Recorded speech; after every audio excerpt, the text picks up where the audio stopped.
I was diagnosed with obsessive compulsive disorder a few months ago. I've had it for longer, believe it or not. I think people refer to it as contamination OCD. That's what my therapist says it is. I am afraid of being contaminated. I'm afraid of dying.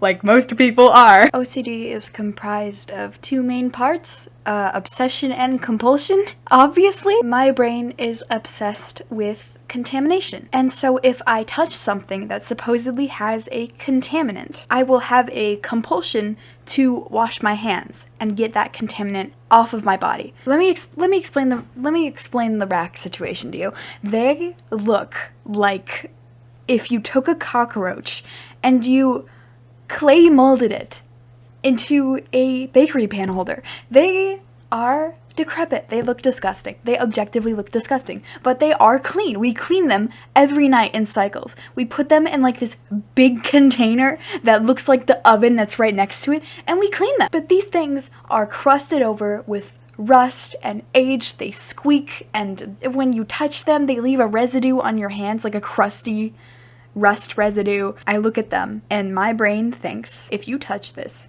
even with your gloves on, a piece of the rack is going to cut through the gloves and then cut your hand, and then the rest is going to get into your body, and then you're going to get tetanus, and then you're going to die. And let me remind you that I have my tetanus vaccine. It's not like I'd be fine, bestie. My OCD tells me on a daily basis that I'm going to die.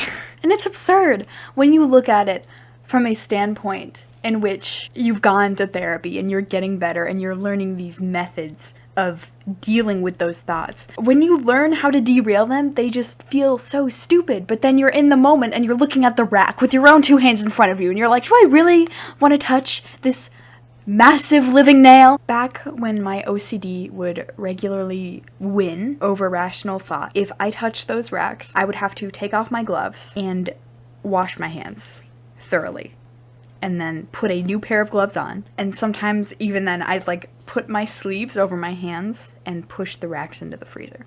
I didn't even realize I was doing it. When you think of mental illnesses, you think of like depression and that lot, and how hard it is, and how sucky it is, how sucky it feels. And then when you have it, all of a sudden it's like, oh no, this is just normal life. This is just how it's gonna be. It's terrifying how you don't even realize that it's there.